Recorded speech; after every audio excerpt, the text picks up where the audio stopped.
All right, good morning, everyone. I'm going to give it just another moment to let any stragglers get in here. I think we've got pretty close to the amount of people that signed up, so that's good.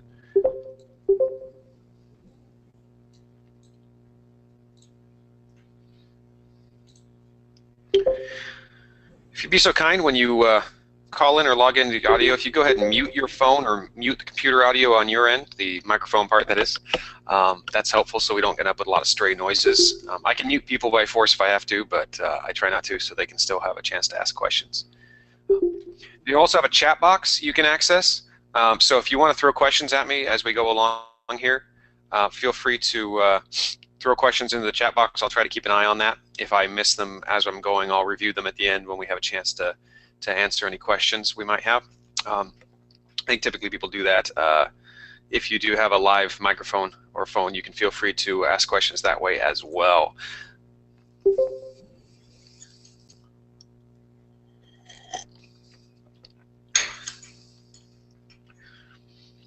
Okay, I think we have. I think we have just about everybody that signed up here, looks like, in terms of numbers.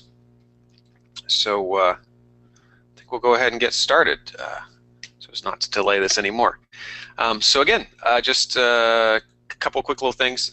So you've got your audio options on the right there. Please mute your phone if you have called in so we can avoid any sort of people talking in the background sort of stuff, people typing or whatever it is you're doing. We have some people with some audio trouble still maybe. Hang on a second, I'm typing a response here.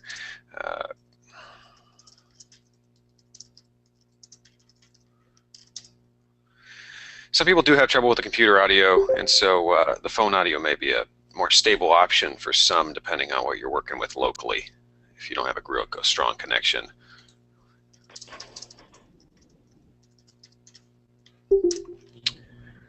Okay.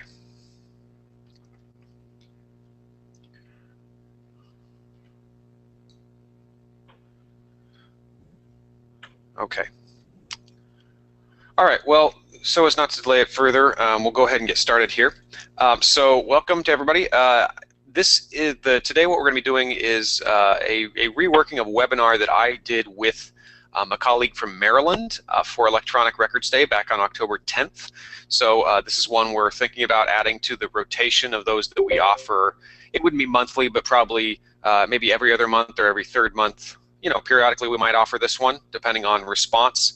So as always, we appreciate any feedback you might have regarding these things.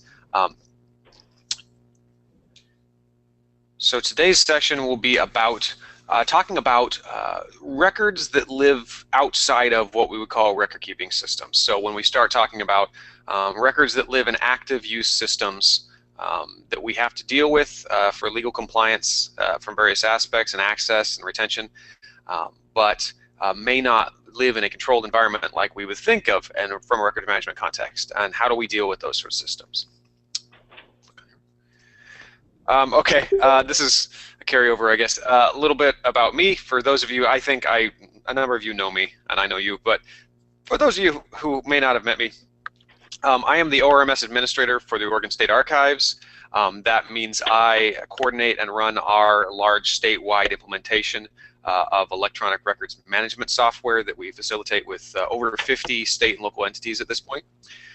So that's secondary to what we're talking about today, but it gives you maybe a sense that I spend most of my time thinking about these sort of subjects. I'm very much versed in this realm. So let's see here. Next slide. So let's talk a little bit about electronic records in general. So we know at this point that they are all over the place. We have getting some stray noise here, folks. Okay. We know they live all over the place in different kinds of systems. They may live in active finance systems or HR systems, or they may be in your email systems. They may be all over the place, not all of which are ideally designed to handle the sort of challenges facing these records. So we have lots of different types of information systems. The systems they're kept in are not really designed or intended for long-term record storage in most cases. So usually the effective length of time that these systems are designed to handle information is somewhat shy of a decade, maybe a little bit more. I mean, that's a general sense. But it's definitely not, you know, it's not many decades as we would think of some of the retentions we have on records that may be, you know, 20, 50, 100 years. And it's unlikely that these systems will be able to fulfill those functions long term in that context. And typically what we run across is that decisions about information systems we use are often driven by budgetary concerns and immediate business needs, and records management is typically not the primary concern that is addressed when people are picking these things. So we'll talk a little bit about how we might want to try to work to change that, but in general, this is the environment we find ourselves in. So the first section here, I'm going to talk about what we do when we are dealing with, when we are looking at purchasing or developing a system of our own. And by system in this case, I mean literally any sort of information system. So this could be software specifically made for business productivity, for workflows, for financial accounting work, for HR management, for student management, you name it. So these sort of systems which exist all over the place, some of which are bought off the shelf, some of which you might be doing some customizing. So what sort of questions should we be dealing with to ensure that we are covering our bases records management-wise when looking at these new systems to be implemented? So the first question we always ask, anytime you're looking at a computer system, an information system, what records will reside in the system? Because of course it will represent only a subset of your records in total. So questions that we break this down into. So first of all, will the software be used to store and access records? Versus say you have an online portal where people can submit information, for example, that information is transmitted to you and then you file it elsewhere. So in that context, these records aren't living in the system is used to facilitate communication. They are going through and then being handed off. And in such case, it's a less of an issue. If, however, the software will be storing and accessing records for any length of time, and that could mean anywhere from 6 months to a year to a decade, we do need to think about the records management implications. We also need to be thinking about the OAR 166 Division 17 rules that are on the books here, and if you haven't yet seen those, I highly recommend it. Those are going to lay out the requirements for management of electronic records in general. And you should, if you just Google OAR 166 Division 17, you will find them first thing right away. Specifically, records that are 100-year or more retention must be kept within only within an approved system, an approved records management system. So it's very important to note that with any of these systems, that's an easy answer. So if the question is, you know, will records be stored in here? Well, if they're permanent or near permanent records, the answer is they can't be stored in there. You need to have another solution. For everything that's shorter, though, you do still need to think about the other aspects of it. So the next question, of course, then is how long will the records be kept in that system? So will the system manage them for their full life? So can the system handle the full retention requirements? So if you have a system that is designed with a fixed level of storage, or it can only be used, it's for active data for 3 or 5 years, but the retention on those things are 7 or 10 or 15 years, you're going to have to think about a secondary place for those things to go once they can no longer reside in that system. So can the system meet the retention requirements of the records it contains? Can it hold them that long? The second question that goes along with it, how will the records and their associated metadata, so that's the information that surrounds them, so you might have, a record might be a specific document, but then you might have additional notes fields that have been added, you might have specific tracking numbers or people's names assigned to it that are sort of surrounding that document, making it usable. Will that information be exported later for storage in another system? So again, if this is when the retention exceeds the use of the system, will we be able to export these things, or how will we accomplish this? Remember, this is envisioning you have not yet purchased or developed this system. You're in the works. So you need to think about, are we going to build it or choose a software system design that's going to be able to handle this for us? Also, what's the capacity of storage in that system? Because a lot of systems, while they are expandable, they're not infinitely so. So there's a limitation to software at a certain point usually where the robustness of the database, the searching abilities, all those sort of things hits a limit. So if you could continue to tack on storage on the back end, so to speak, add more and more stuff, but at a certain point you're going to see some pretty significant system degradation in terms of performance. So that's not good for anybody. So you have to ask real hard about what's the maximum we could realistically cram in here before we're going to start seeing negative implications.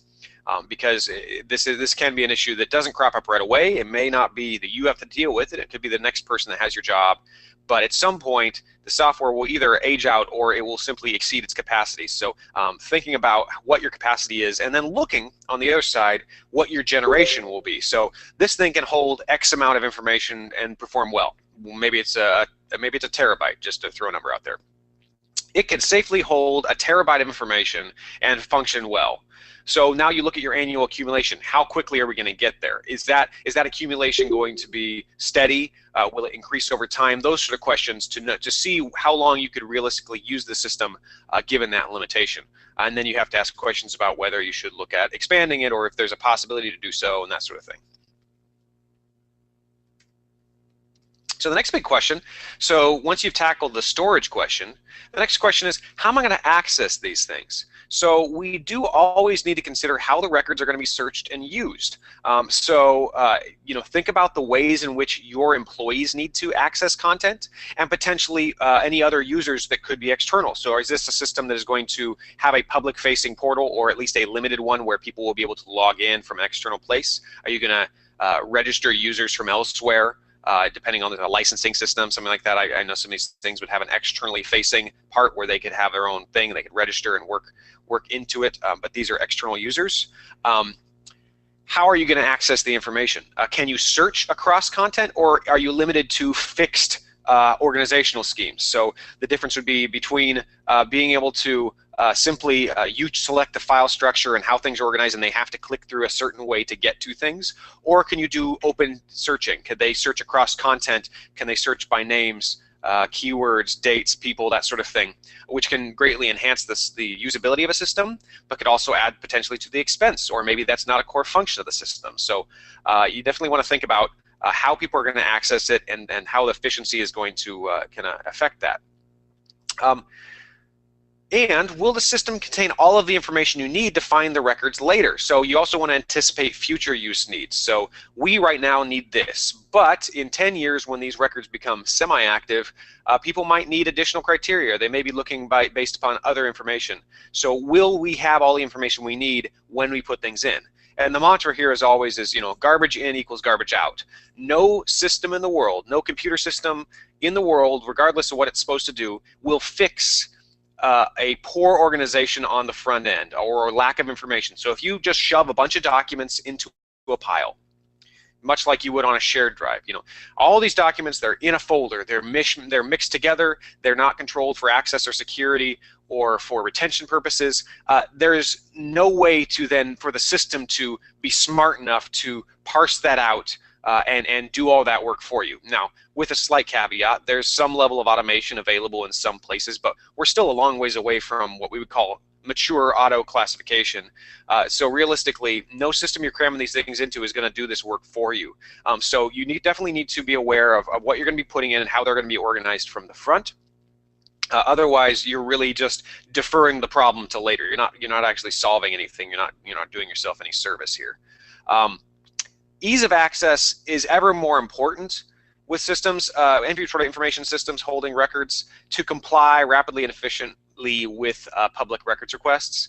Public records requests increase year over year. People know agencies have information. They want to see that information. There are expectations among the public about how rapidly they should be able to see that information. Certainly, there are guidelines as to how fast we have to respond to public records requests.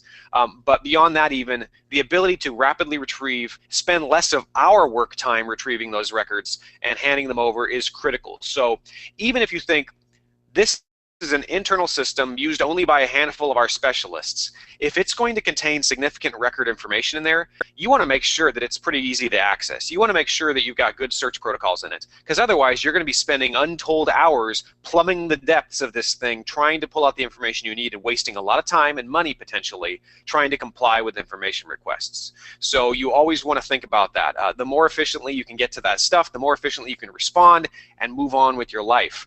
And not have everything get ground to a halt trying to comply with information requests.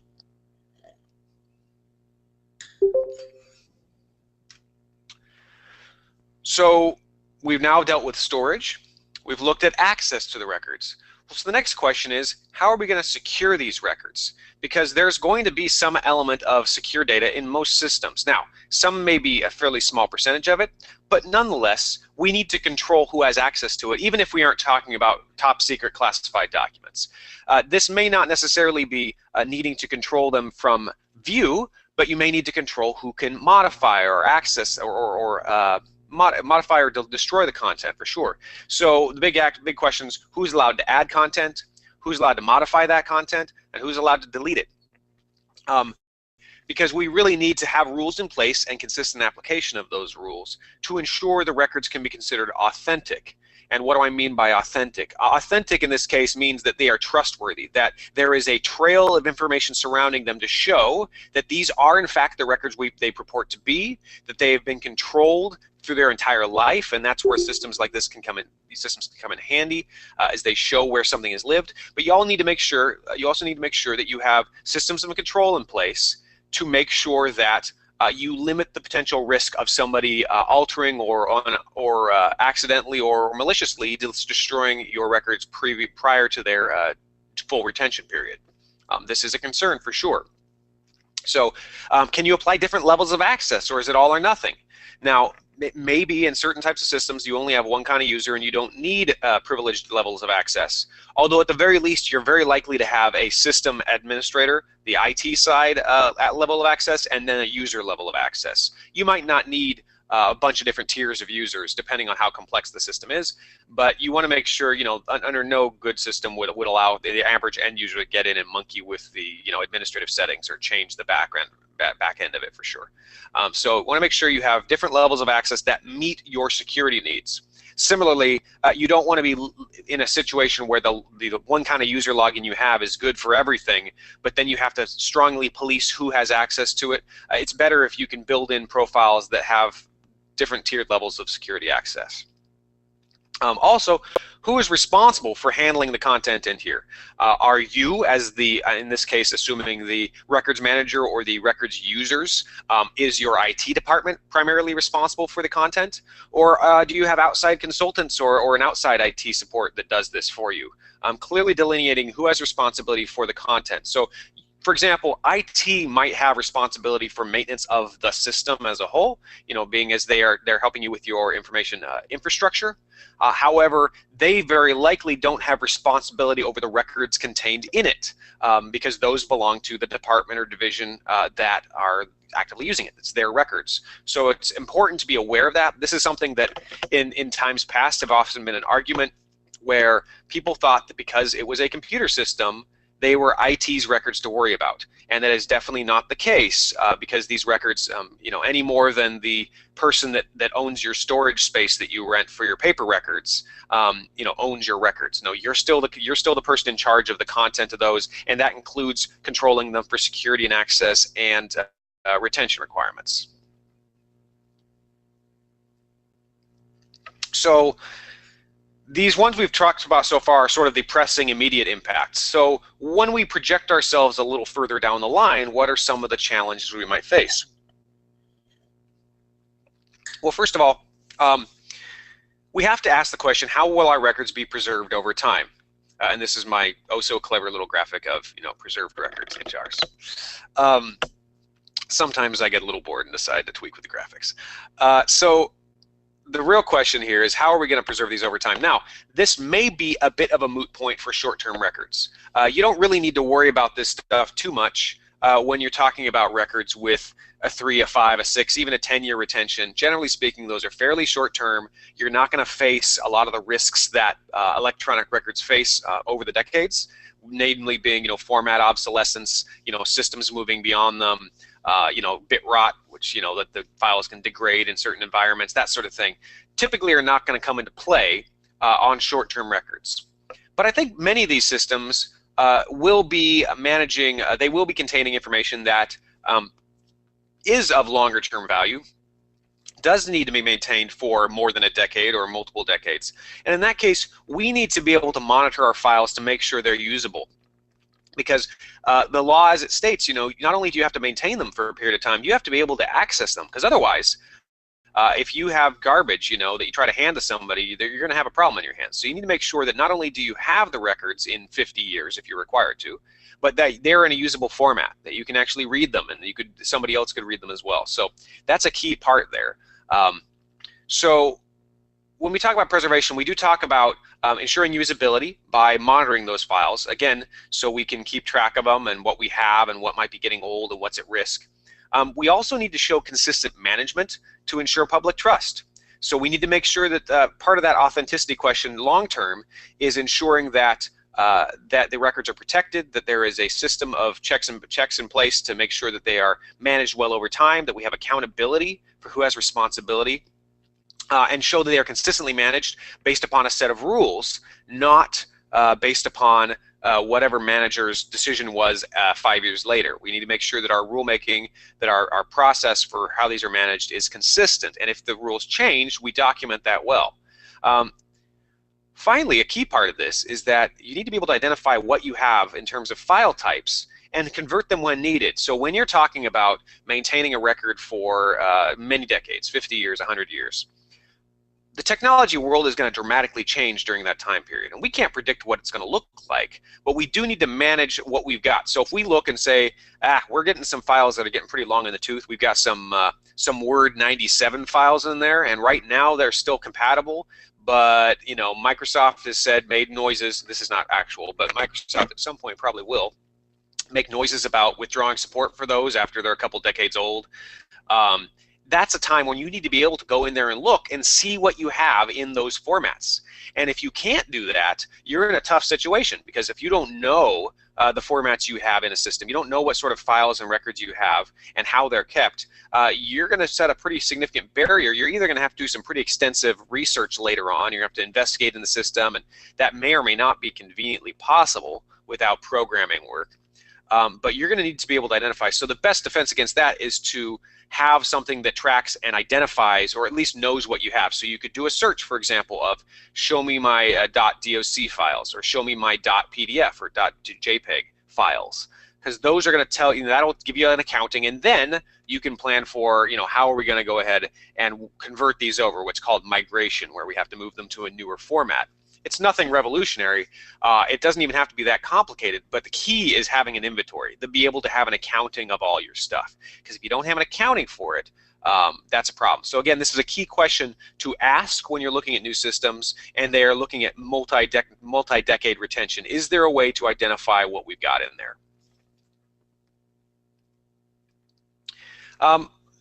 Another aspect of this is that we have to think about exporting these records. We want to make sure that these records can be pulled out. Now, either one at a time for information requests, for example, we can retrieve a record or a group of records to hand over to somebody to retrieve.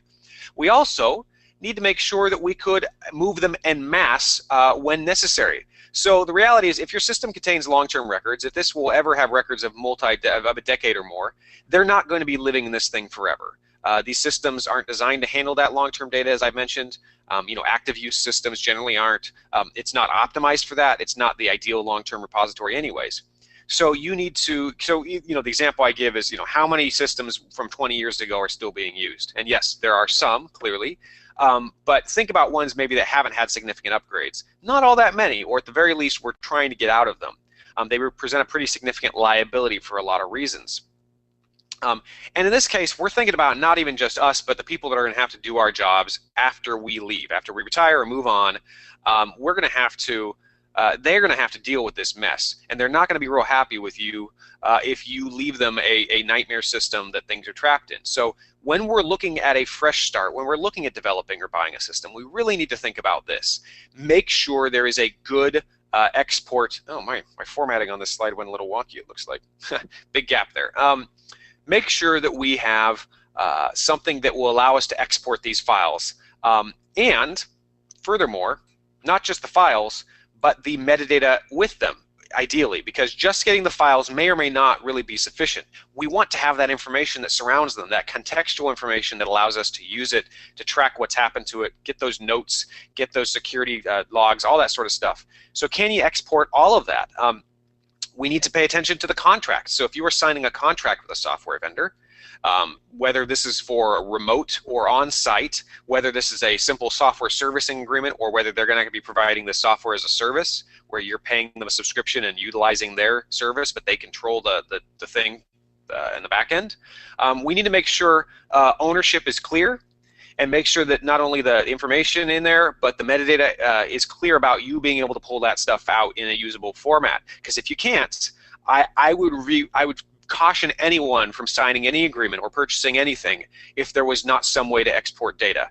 I talk to agencies all the time that are dealing with systems they've already purchased years ago that don't have a convenient way to export data, or the companies they're working with make it very difficult to do so.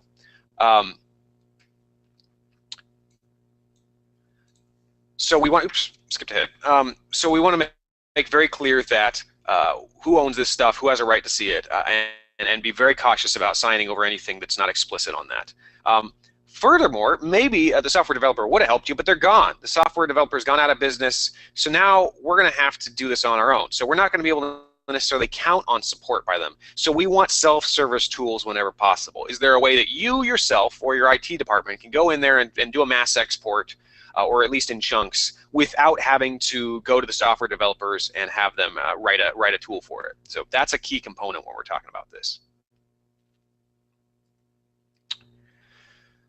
Okay, another key aspect of a system that we have to discuss is records disposal, records disposition. So in this case, disposition being a term that means not only destruction of records, but potential transfer of records. So whether these are records that will terminate at some point and be destroyed, or whether these are permanent records and have to be kept in perpetuity, they're both referred to as disposition when they move from their active or semi-active life to this later phase.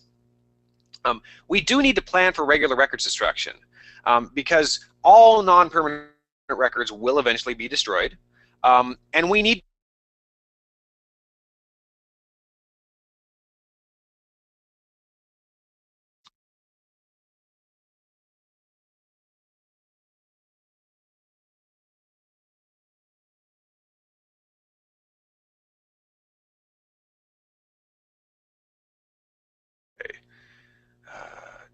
can people hear me? Can somebody chat in the chat box if you can still hear me? I got a little message that said my connection had died. Okay. Okay, thank you, everybody. Okay. Okay. How long do we miss me? Was it just momentary? Okay, cool. Okay, yeah, I don't know what, the natural case, I think my computer's trying to run updates on me at the same time or something. Something like that. Gremlins. Okay. All right, so back to speaking about disposition. So not only do we have to account for getting rid of records, because any system that's going to trap everything in them in perpetuity means that you're never getting rid of anything, which is a violation in a lot of cases and or a big liability risk in terms of leaving content lying around. So we want to ask the question, will the system allow for destruction of specific records? So can we identify groups of records and purge them?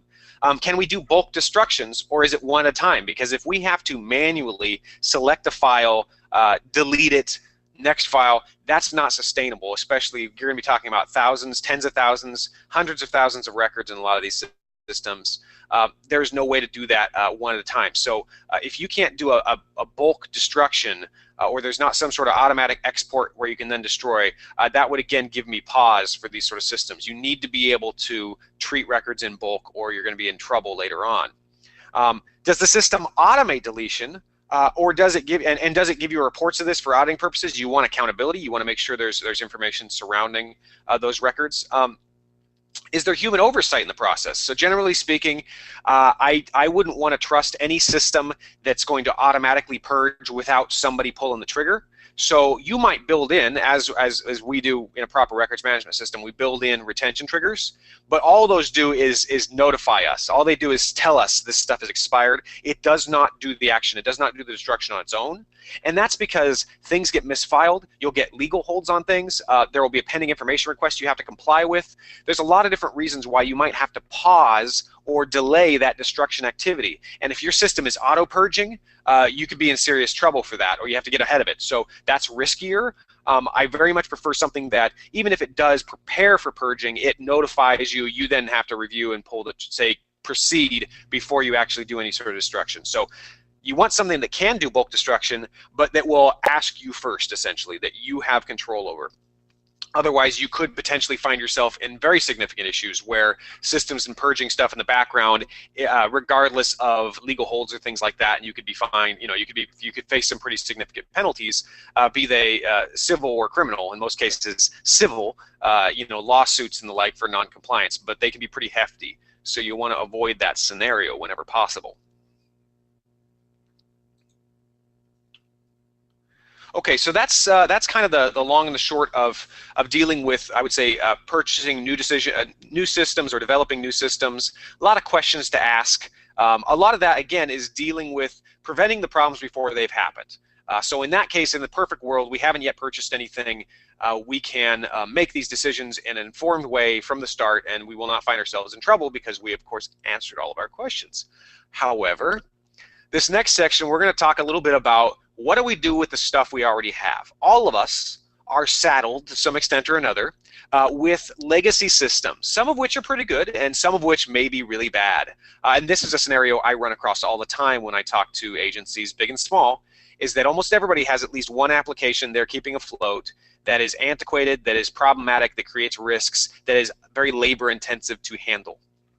So what do we do in these scenarios? Clearly, we can't just go back and answer all our questions for like a new system and say, do all these things. No, this software might be 15, 20 years old. We don't have the developers to do it anymore, that sort of thing. We're going to have to make some tough decisions to make sure we cover ourselves as best as possible. So this is an example here. So we've got this system.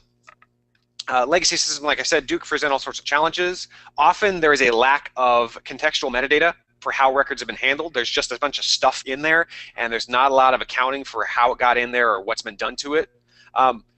We will often have a intermingling of record and non-record content. So there's going to be records mixed in with non-record material, and it's very hard to parse those out.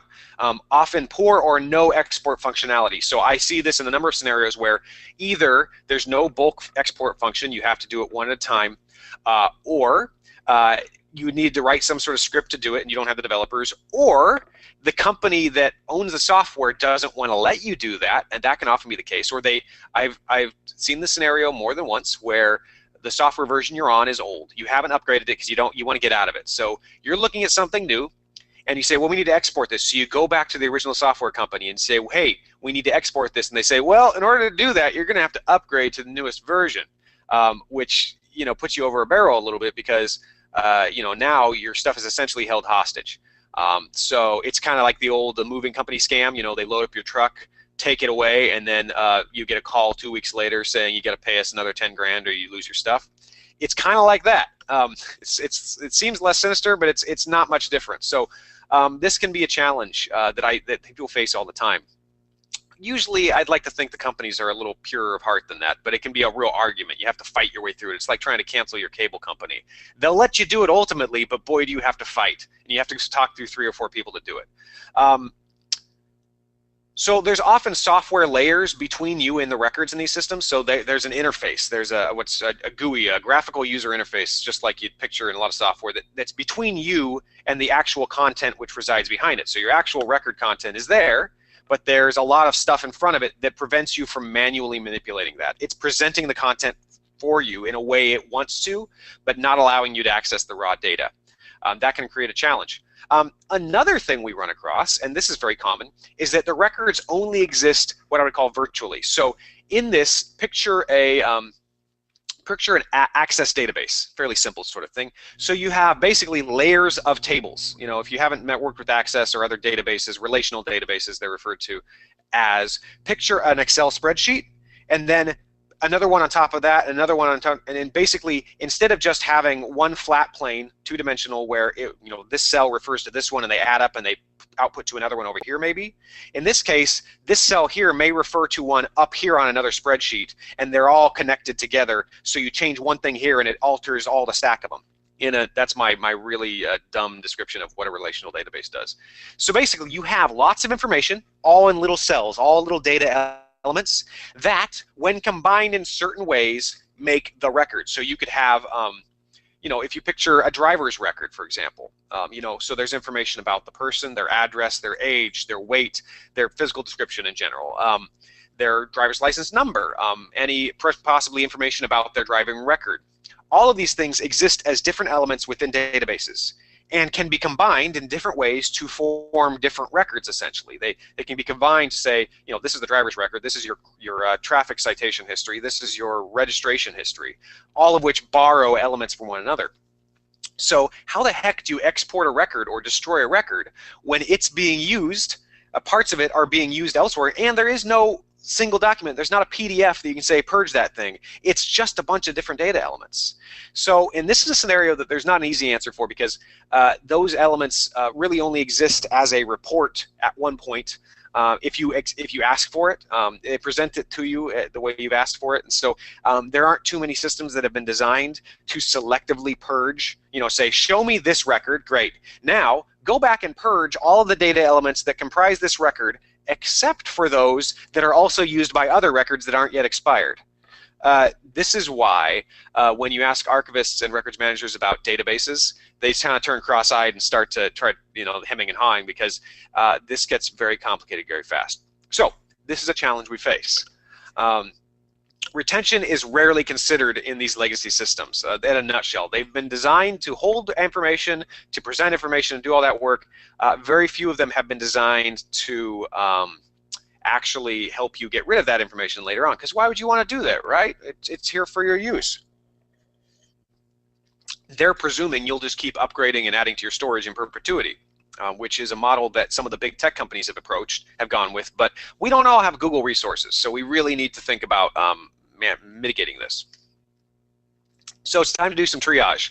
This is where we have to make some hard decisions, and they will not always be decisions that are without any risk at all. In some cases, things are such a mess that we have to make a calculated risk. We have to take a calculated risk and say, well, this is probably the best solution we're going to have. It's not perfect. In some cases, you have to sort of just cross your fingers that nobody snoops in and says, let's that thing, I want that right now, because you may not be able to comply with that right this second. That's reality. I mean, if there's anything I could perhaps convey to the general populace about these sort of things, is that most of the time when we're delaying a records request, or we're trying to do some work, or we're trying to present, it's not because we're trying to hide stuff. It's that we are saddled with old technology that was poorly designed to work with one another, and just like anybody else, and we're doing our best. That's a tough one, but it's the reality sometimes. So when you were conducting triage, we're looking at a system here, an aging database that contains payroll data or something. first of all, how much life is left in that system? So we look at it, go, how long can we realistically use this? Is it scheduled for sunsetting in the next 2 years, in the next 5 years? Could we go a little longer than that? Again, we ask the question again, what records are stored in there? So what records are stored in this system? And then the follow-up then is the remaining life of those records longer than the expected life of the system? If not, then we might be okay. But we do have to think about, because if you think about it, you're adding, all the records in the system are 6 years. They're financial records. They're 6 years after the tax year or whatever. Don't quote me on that. That's generalism. So everything in here is 6 years. And you could say, okay, that's fine. The system, we can keep the system afloat for another 6 years. But that means as of right now, we have to stop adding to it. We have to say, okay, we're implementing a new system, and then we're going to have this other thing for the next 6 years that we'll keep for the old data. That's sort of the decision. Now, if that's 15 years or 20 years, that may be a different calculation. So are the records going to have to be kept for longer than that system can realistically be kept afloat? The next question is there an export function, just like we talked about before, and how complete is that export? So can you get reports that would serve as the records okay? Can you only get the documents without any contextual metadata, which may or may not be a good idea? So you have to think, can we get stuff out?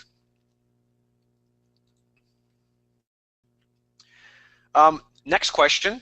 From a legal standpoint, are you compliant with the statutes and rules on the books here in Oregon?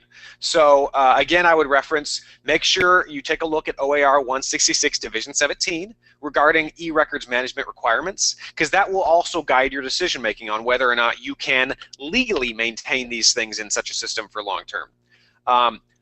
So again, the next question, are records legally allowed to live in that system? So again, that's that dichotomy, whether or not they have that real long designation or not.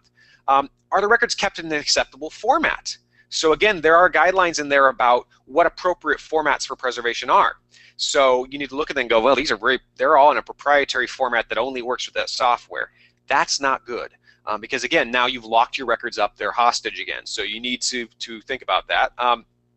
If you are a state entity, if you are a state agency, you are legally required to destroy records at full retention. So that's a little stricter for you. So you really need to think about, can we do timely destructions? Can we purge this with regularity? If you are a non-state entity, a local or a county or a special, any sort of local entity, a service district, it is a minimum only, so you are allowed to over-retain. But again, because of all the risk associated with over-retention of records, that being potential risk for disclosure, potential risk for legal compliance, things like that, you want to get rid of them as soon as is practical, but you do have a little bit of leeway. I will also say, for state entities facing this conundrum, when you are looking at a system that, like, there's no practical way to get this stuff out of here, we're going to sunset it in 5 years, but that means there's going to be 2 or 3 years worth of stuff dramatically over-retained. We are sympathetic to that and are not going to come after you for that. So long as you have a plan, so long as you have something, it's not likely going to hit you. It's just you don't want to do it in perpetuity without a plan for future correcting that later on.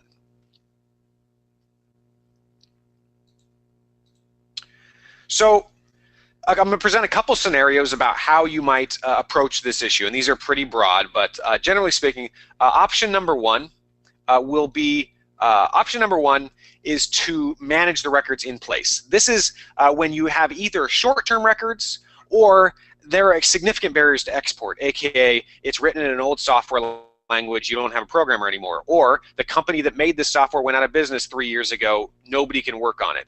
Or they're going to charge us a king's ransom to upgrade this and export the content. We can't afford it. Those sort of scenarios. So we're going to have to try to manage these in the system they live in. As a side note of that, I would also say you don't want to keep contributing to that. So you definitely want to have an alternative in place, but for the stuff that's there, you're going to have to keep it afloat. So is a purge possible? Really look into that. Delete from the system as you can, for sure, to lessen the risk and load. But again, as we've discussed, that may not always be possible. So when the system hits its end of life, so when you reach the point where realistically we've replaced this thing, we're no longer going to be using it, you're going to have to keep it afloat in the background until all of its contents have reached their full retention. If there is literally no way to get it out practically, you now are committing yourself to maintaining this old software on an old server in the back, and this happens with regularity. A lot of agencies have to deal with this. Yep, that old application, we can't get the stuff out of there. We're going to have to keep it afloat for another 6 or 7 years, which represents a cost for sure. Certainly our first choice is to get the stuff out and shut down the system. But if it's not possible, or the costs are going to exceed the likely costs to keep it afloat, this may be our best option. So you're going to keep it afloat until everything's at full retention, and then you can basically kill the machine and it'll be done. So scenario number 2, this is the preferred option if possible. So in this case, often records either have a significant retention or they're going to outlive the system.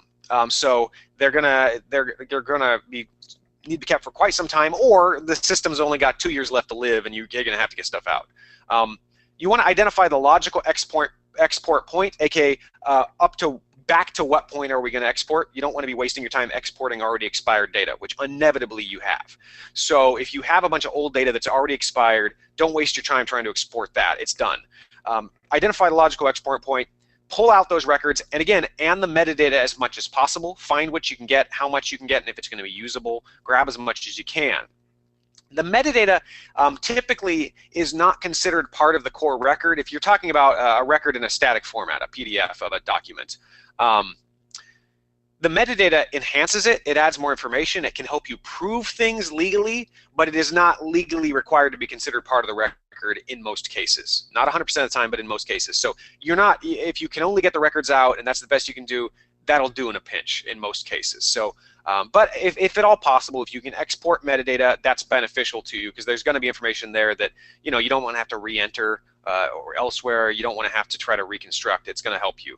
Also, some old systems, I've run across this before, the only way to access them is through the system-generated metadata, because the records themselves in the system get issued a generic random number that only makes sense in context in that system. In which case, if you just pulled out the records, you have a whole pile of PDFs with random numbers assigned to them that don't mean anything. So you really need that metadata. So again, ask that question. Now, you also need to decide whether you're going to duplicate the data for ready access, aka we're still using this system.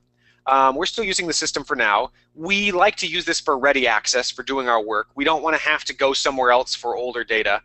So in this case, we're going to export but leave a copy in the system so we can use it. Or are we going to move this stuff out entirely when it's semi-active? And there's pros and cons to each of those. So if you decided to duplicate your data, leave a copy in the active system for people to readily access, you now have to make sure that you're paying attention to that, and when you get rid of the official copy on the other end, you need to make sure you're also getting rid of that duplicate, because otherwise you're not actually purging records, you're just maintaining. So, and you also have to worry about control and access to those. So there's a little bit of risk associated with that, certainly relating to over retention and also relating to access and potential legal challenges with sensitive data.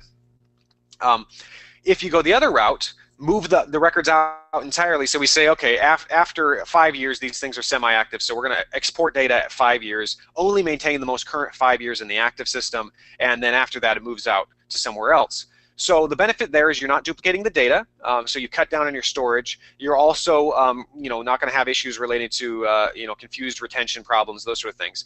But you may now inconvenience the people doing the work a little bit, because now they have to go and access that somewhere else.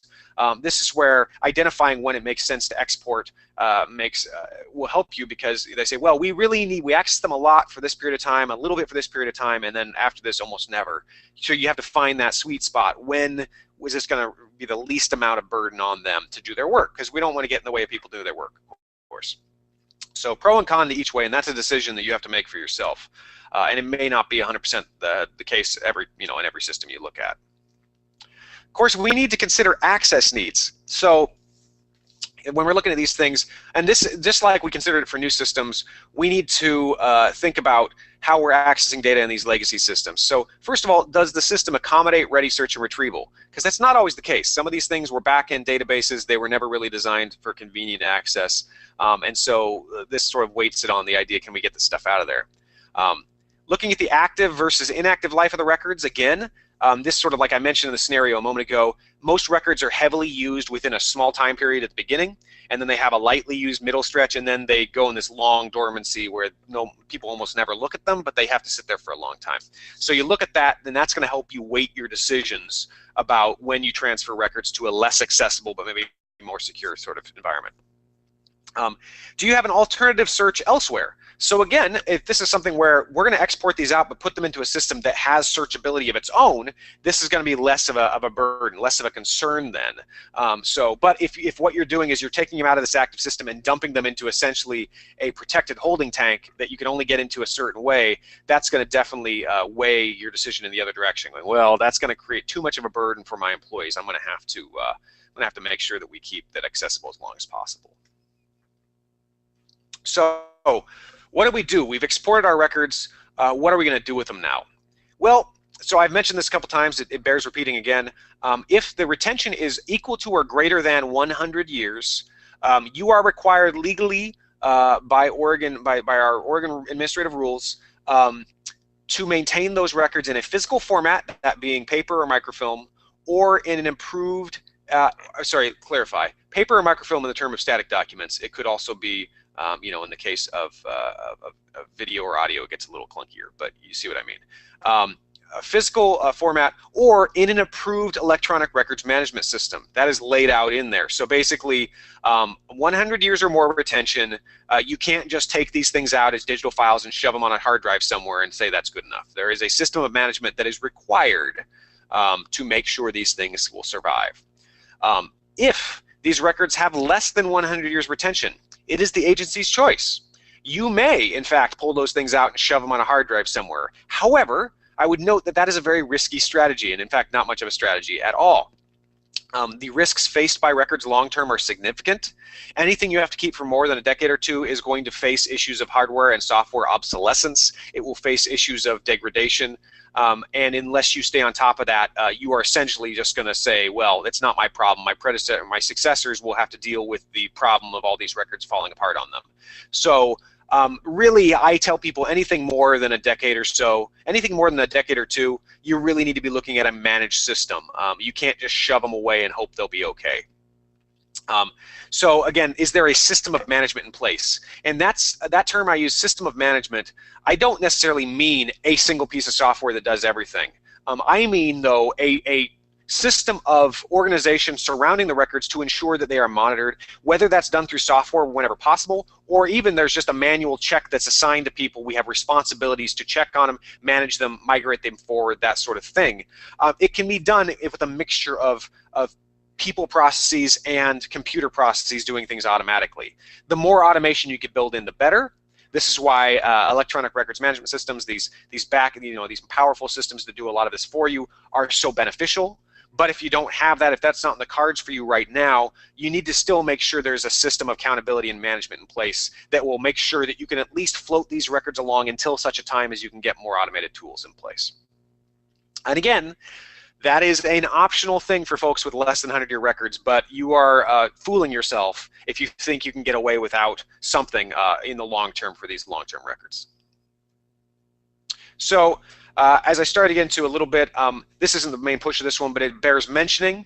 So electronic records management systems, as I mentioned, are centralized repository systems that allow you to manage your stuff holistically. So it allows you to organize your records, search, access your records, apply security across them, and apply retention and disposition rules to them as well. Again, automating that system of management I mentioned, so that when you pick those records and put them in there long term, the system will consistently apply rules and allow you to do all this stuff without you having to write herd on it all the time.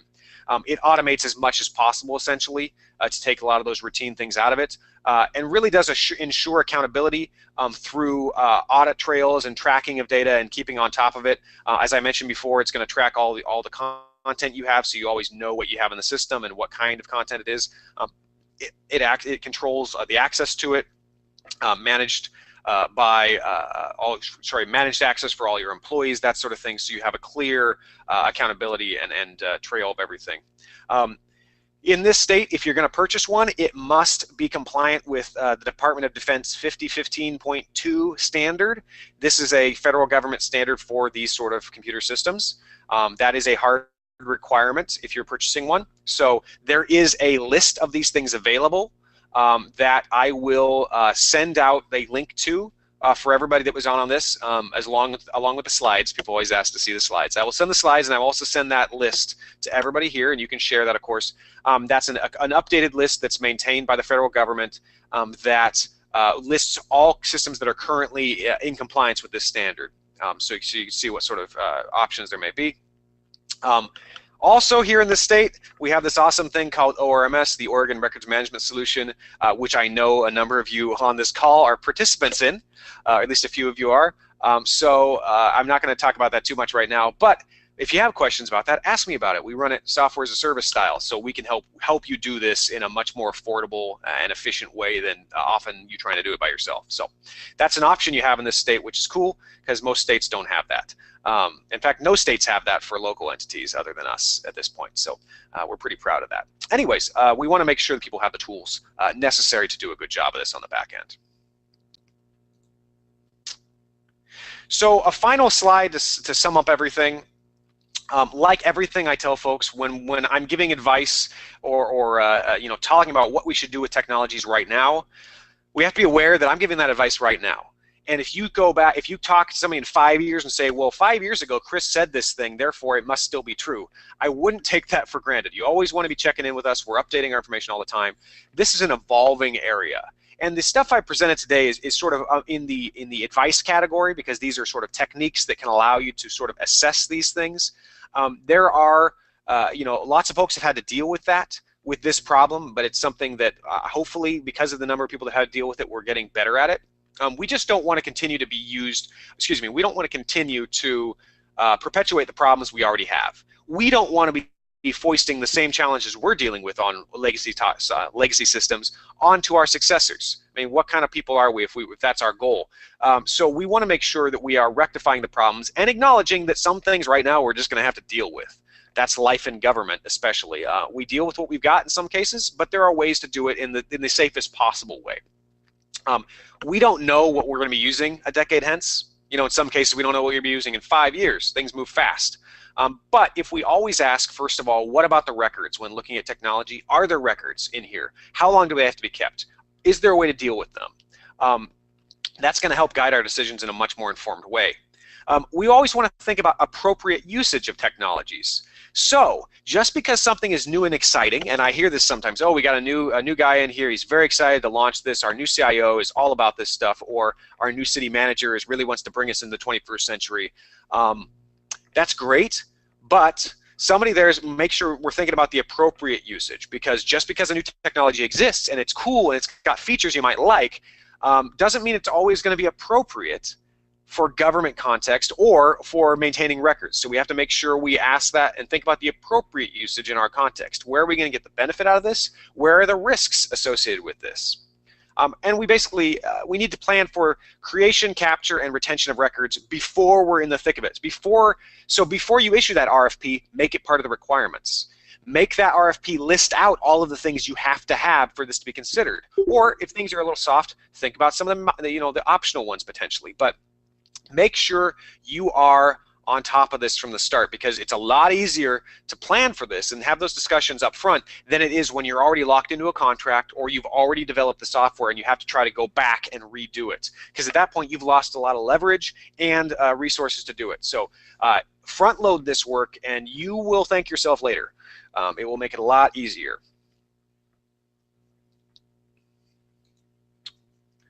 So that is that's this right here. I think we made it under an hour, so yay. I will stick around. I'm going to unmute everybody, and if there are questions, I'm happy to entertain them. There's a chat box there if you want to throw stuff into that. I'd be happy to